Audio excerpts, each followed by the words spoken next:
I'm done with the back right now, so we're gonna move on to the spare tire mount. This trailer will need to go, like I said before, to West Virginia several times all summer long. My son will probably use it on a side-by-side, whatever.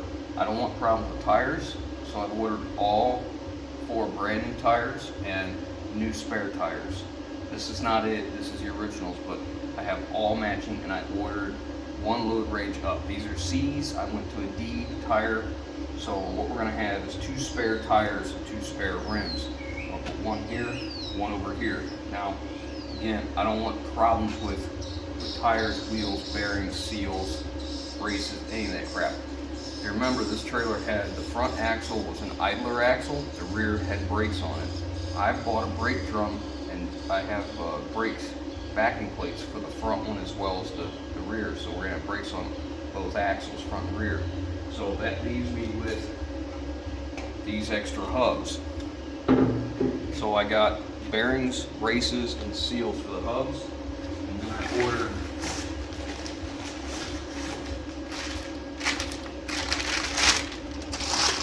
these new spindles. These are greasable spindles, really doesn't matter, just what I found reasonable in case I ever wanted to build an axle. I got the Easy Lube greasers. This is going to be my spare tire mount. So I'm going to mount it to the side of the trailer. We're going to put brand new bearings, seals, races, clean, packed, ready to go on here, and mount the spare tire to it. So if we have a trouble with the spare tire, we change the tire. If we have spare problem with the bearings, just pull it off, get the old junk out of there, get it cleaned up, put this on. They're already clean, greased, ready to go, get back on the road. So we're going to do 1 of these on each side, so there's 2 spare tires. Now I need to make a mount to mount this so that it'll let us sit just perfect. I kept the inner and outer bearings, the washer and the nut. I put it in that hub on a new spindle so I could mock up where to mount my spare tire. This way I can get more accurate measurements instead of doing measurements and subtracting and adding and all that. I want this to be snug against this rail, but I don't want it to make an impression on the tire. I want it just enough to keep the tire from spinning as you're going down the road. That's all. And I wouldn't be against if it stuck out and I had to put a little piece of mud flap in here and let it rest against rubber instead of steel. I'd be okay with that too. But anyhow, I got it in here. I'm starting to get my measurements. I want it up high enough that it's not going to be interfered going in and out of driveways or dips or anything, but not too high up that you can't get over it. And I'm pretty happy with that right there. So I'm laying out my mount, and I found this hole saw I had that was 3 inch exactly. Only problem is it's a little out of round on one spot, but it'll be all right. You can't tell it underneath all this because I just drilled that by hand, but I've got all my bolt holes lined up as well. This won't be nearly as nice as an annular cutter, a hole that an annular cutter would make, but it'll just have to do. What I did was take off what the hole saw didn't quite finish. Ooh, yeah, I like it. I like it. All right, I gotta drill holes for the mounting bolts. It's a good thing we do test fits. So I didn't even consider when I was making this. I knew I needed to come out so that the tire didn't hit this rub rail. Completely overlooked the fact it's going to hit this. I don't want to do away with that. I tried moving this from the inside to the outside to gain that 1/4 of an inch there, and it still isn't enough. Looks like, well, the difference is right here of what I need. You know, it's sticking out that much more. So my options are to buy a wheel spacer that brings me out far enough so that the tire doesn't hit that, or I could cut it off here, which I don't care for because then I'm losing all my lower strength. I could cut it off like this, bring a piece of big angle up like this and like that.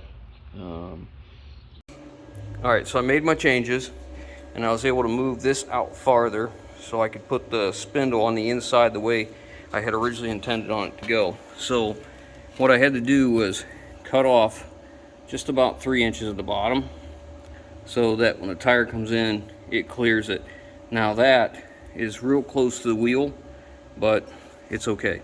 It's not touching the tire. So then I just welded here, and I fit that angle iron to go inside the mount, and I just welded up both sides and across here. I think that should be enough where it's not going to crack. And oh, I welded here too. It shouldn't crack and break or make that move. I think that's enough. Let's hope so. But tire fits good. Let's go see how different that side is, because I'm going to almost guarantee that post is not in the same exact location. So I may have to make a change there, but I'm just happy this side's done. So after it's all said and done, it's easy to look back and think about what you could have done to do it different or better, or however you want to say it. And I could see a lot of ways I could do that differently. I could have just put a piece of flat plate in there and build an adapter to let the spindle set off of there. I was just looking for the most support so it wasn't pulling on that rail. It's already thin as it is. So instead of that spare tire taking away strength, my mount is going to hold the tire and add strength. So anyways, this one, true to form, this manufacturer did not disappoint. From the front of the rail to the lead edge of this upright is different on that side to this side, of course. So my options are, I can drill my spindle offset, set it forward about 3/8 of an inch in my channel, or I can put it where it goes and just add a spacer in here. I really am not a big fan of moving that over. I mean, there is another option. I could cut that out, move it forward, put it right where I need it. Getting that cut out won't be exactly easy. This won't be any problem at all, because half of these aren't really even holding. They're not very good anyways. And some of them are missed the joint. Let me think on that. I'm getting my second spare tire mount going, and if you look, it's on there, but it looks like it's kind of kicked out at the top and in at the bottom, because it is. That top tube rail is still fighting me. So my options are to cut every upright, pull it in plumb, and then re-weld it, or manipulate my spare tire hanger slightly to compensate.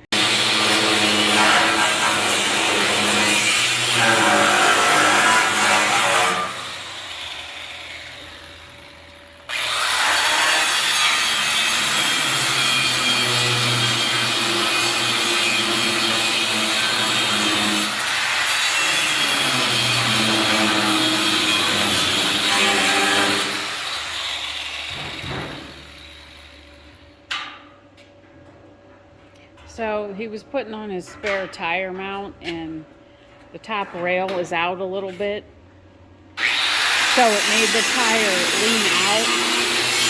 So he's cutting some of the welds to try to pull it in to fix it.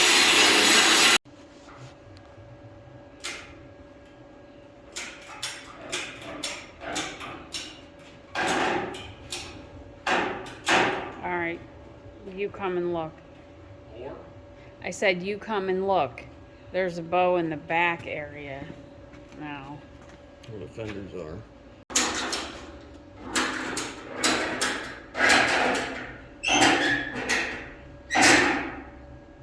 Come and look. It looks pretty close to me now.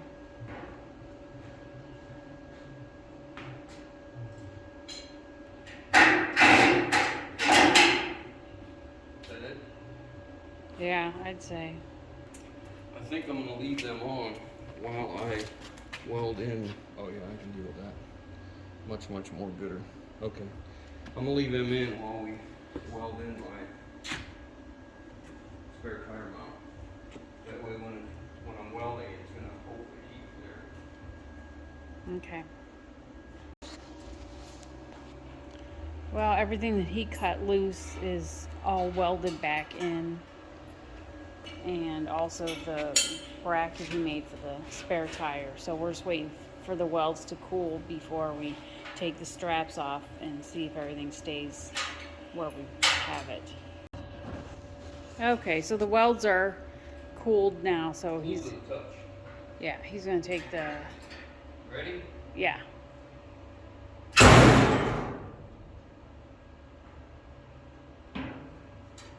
I think it's okay.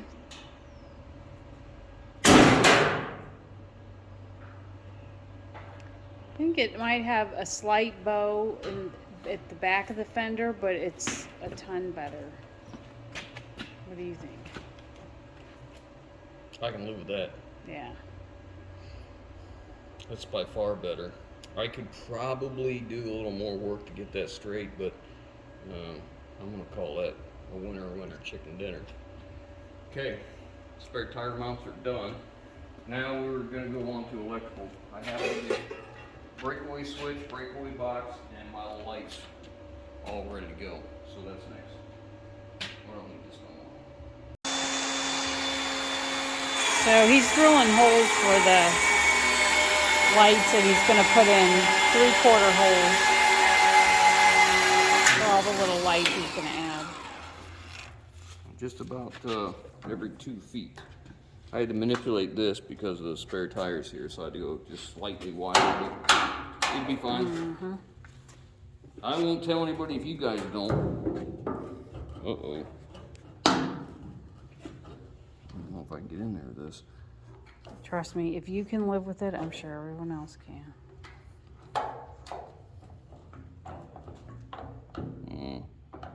Not gonna go drill that with this. No? Nope. Nope.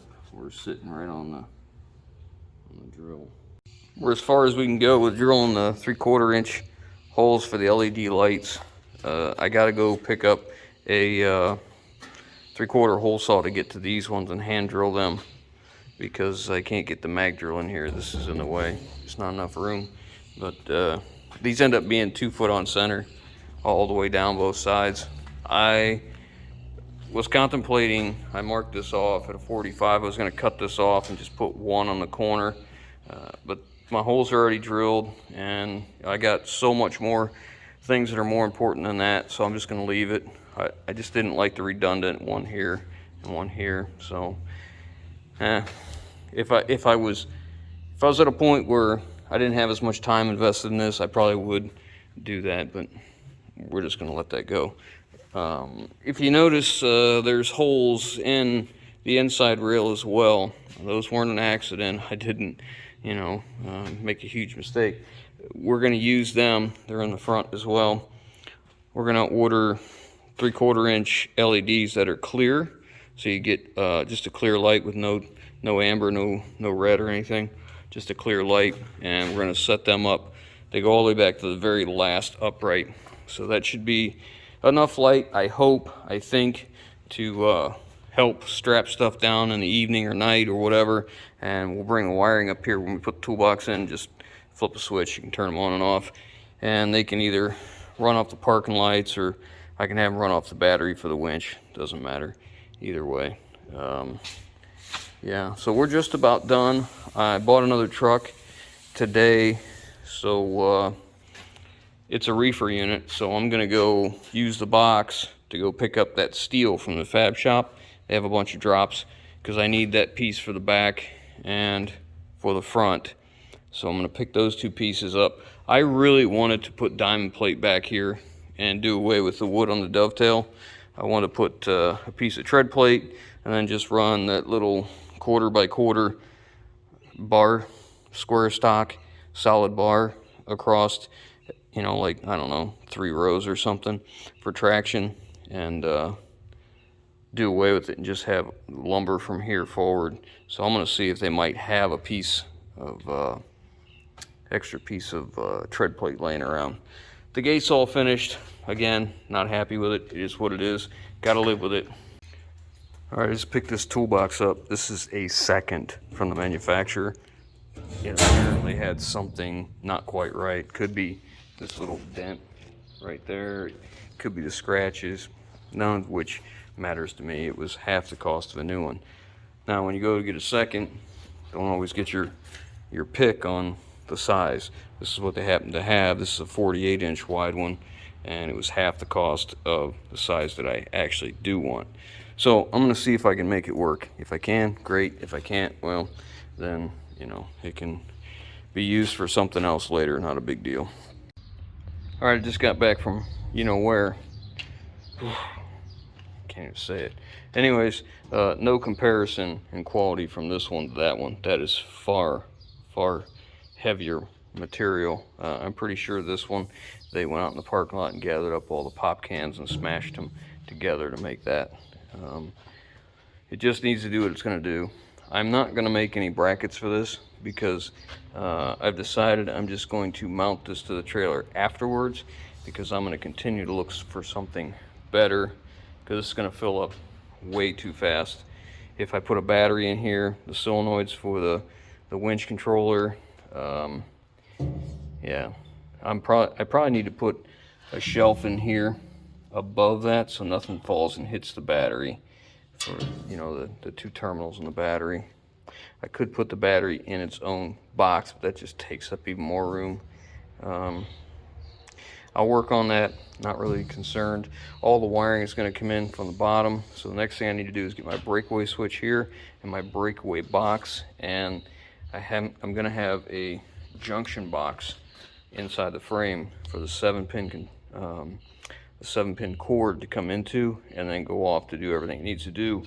So I'm going to go ahead and make a bracket for my breakaway box, because it has a LED monitor and I want it mounted in here where it's protected. I don't want it out here anywhere where it can get damaged, broken, rocks off tires hitting it, all that kind of stuff. Like when we get this back from sandblast and paint, we're going to put chip guard on all the front of this, so this won't happen again.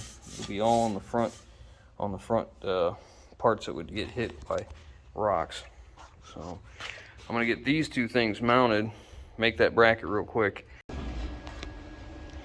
So he was getting ready to make a breakaway plate, and I had thought I saw a few upstairs and in a box, and I looked, and thankfully there was 2 of them up there still in the box, so he didn't have to do that. He bought them a while back and just forgot. I like to mock everything up so I don't miss anything. So the breakaway switch is on, a hole drilled for my wiring to come through on the other side. I don't want it going under or over to get pinched. I'm going straight through there. I made it big enough to put loom on that wire and then bring it through. If you don't know, the purpose of that is if the trailer comes loose from your tow vehicle, that cable is supposed to be hooked to your tow vehicle. It pulls out, that completes the circuit. There's a battery in this box. That battery can send 12 volts to electric brakes, full 12 volts, which should supposed to bring it to a full stop. So there's the bracket that my wife found, got it in. That's the junction box. A junction box is going to take care of all the electric coming from the 7-pin connector from the truck on the cord. It's going to come down through here, back behind that plate into there. There's holes in the side of it here, and 2 in the back and 1 on the bottom. And there's posts inside there, so you can do ring terminals, fork terminals, whichever you prefer, and terminate everything in there. That's what we're going to do. Some of the stuff is going to go right inside the toolbox for some of the lighting. I've decided to not replace the rear dovetail section with wood. I am going to put plate steel over top of that. So what I've done is this is all scrap. I'm using what I've got. It's just going to have to work. So I took some old scrap steel and cut it down to 1 3/4, and I put it right on the rib here, so that that creates me a place where the brake is for the wood. I'm putting these ribs in every 10 inches because the plate steel I'm putting on here was a drop cut. It's 1/8 inch. It's not very thick, so I'm only letting it span 10 inches. So hopefully it should be okay. I think we'll be all right.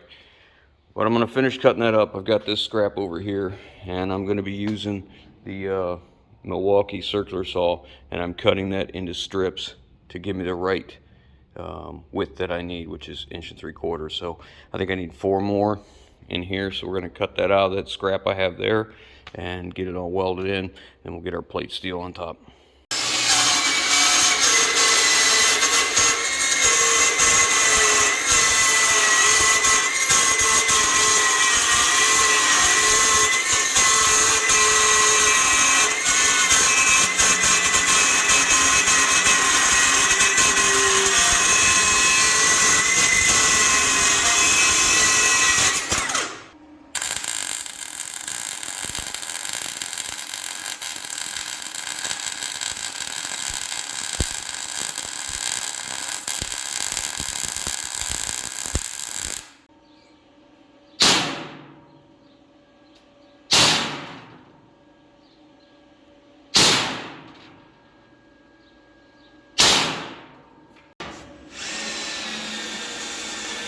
He's drilling holes so he can plug weld this sheet of metal to those extra ribs that he put in, because when he flips it upside down, he wants it to stay in place, and he's going to weld the bottom as well.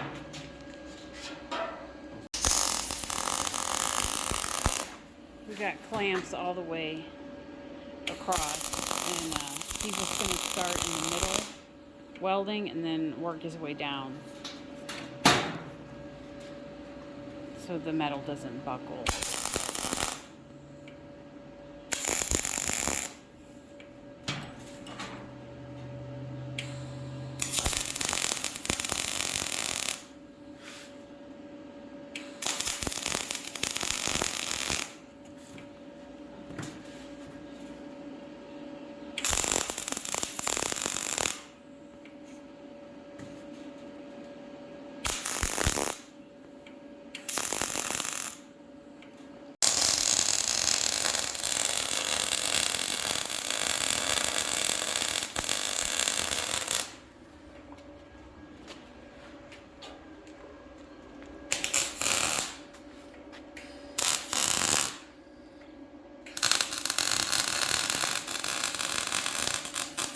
Just finishing up the back side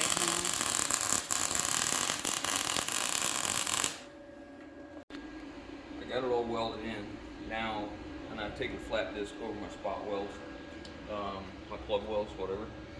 So my intention was I spaced them out so that I could put this 1/2 by 1/2 bar on here as cleats. So I was going to put, 3 of them equally spaced down through here. I had this in my scrap pile because there's 2 pieces and they're bent like this. Well, I'm going to just take that bend out of it. We'll just push down on it good and hard, or I'll clamp it into something and try and straighten it. But I have enough to do 3 on here, so that's what I'm going to work on next. Get these fitted and get them welded in. I think I only paid like $8 for both pieces of that. It was pretty cheap, so let's cut some more. I put a ledge here for the lumber to go underneath so that the edge of the lumber will be protected. And I finished up the front. I didn't have any of that material, and the guy I buy material from didn't have any either, so I bought a 1/4 by 6 piece that was I think 9 feet long. It was a drop. It was already sheared, and I just took a circular saw and cut it into strips for what I needed, and then put in a ledge to put the screws in for this end. My lumber will go in that way underneath there, and then we'll screw it into the cross members and up here on this ledge.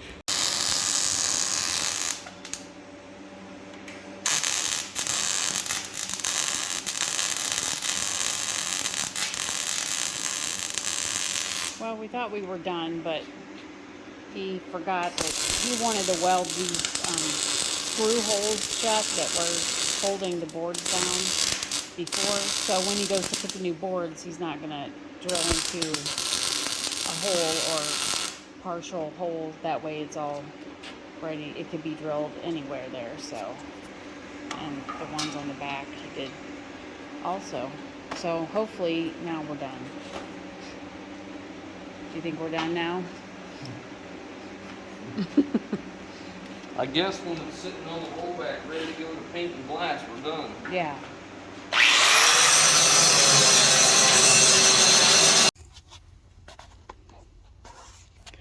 So today he's laying out strips to put between the cross members of the trailer. He was gonna do it, and then he decided not to do it. And then we thought we were done with the trailer project finally, and then he decided to do it again. So here we are back on the trailer project. But this truly should be the last thing, right? Talking to you, right? Are you telling me? I'm asking you. This should be the last thing, right? Sure. Let's hope, because this is dragging on. Well, I have this plate of steel. It's, I believe 3/16 or quarter. Might be quarters. And, I don't like how flimsy the cross members are. I don't want to add cross members. So I figured I could go in between the cross members with these strips and really strengthen it up. And then, like I said a couple times to different people, when the axles need replaced, I'll go with 5,000-pound axles instead of 3,500s like it has. Because I've already upped the tire size, the radium tires, when I ordered them. And it will support more weight. The only be a question is the leaf spring spacing and the hangers. That might be an issue, but I'll do it when the time comes, or I'll sell it and buy another one. Do it all over again. No. Sure? No. We don't need to do it over again. There's a shadow right there. Maybe hard to line that up. But, I mean, I agree. You've put this much work into it. You might as well finish it out how you want it. That's going to make you happy. Yeah, there's no sense in shortcutting at this point in the junction. Yeah. I mean, it'd be different, like, if I didn't have the steel, I had to go source something. You know, that might be a little bit of a deterrent. Or, yeah. I mean, we do have a chicken coop to build still. The chickens have currently moved out to my garage because they are getting too stinky and messy for my basement. So that's next on the agenda. yeah. Yeah, I don't know if anybody's gonna want to see that or not, because most everybody, every time I go anything other than trucks and equipment, they kind of get all cranked out of shape about it. It's not a truck video, so I don't know if we'll video that. Well, maybe I can put it on my channel. That we can do. That we can do. All right, I'm ready to get. I'm gonna use a Milwaukee metal cutting circular saw. We must put it away. So I'm gonna cut these into strips, and after I cut them into strips, all these cross members are different spacing. So I went through and measured them all out. My longest is 25 inches, my shortest is 22, I believe. I got 22 and a quarter right there. Yeah, 22 and a quarter is my shortest.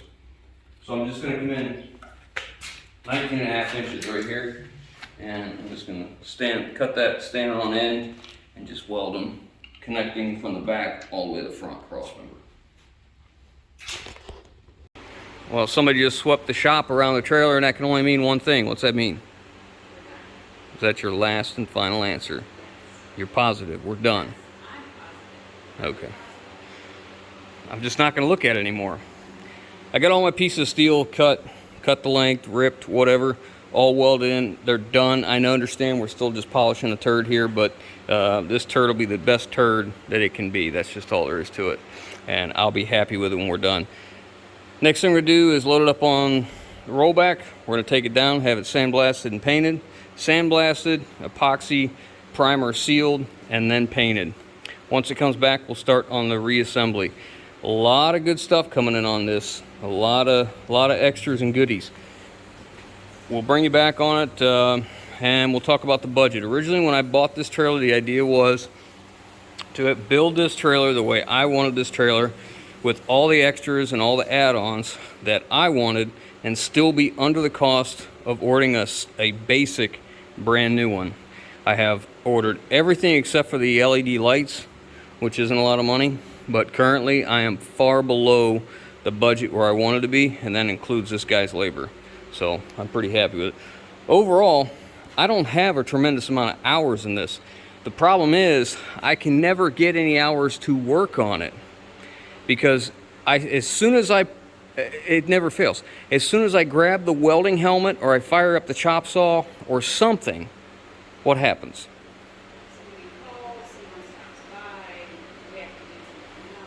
We got to go somewhere else, we got to do something else, we got to help someone. So I don't have as much time in this as you might think. It's been a lapsed time just because I can only seem to get an hour or two here or there. All in all, I'm happy. Let's get it to sandblast and paint and see how she looks when she's done.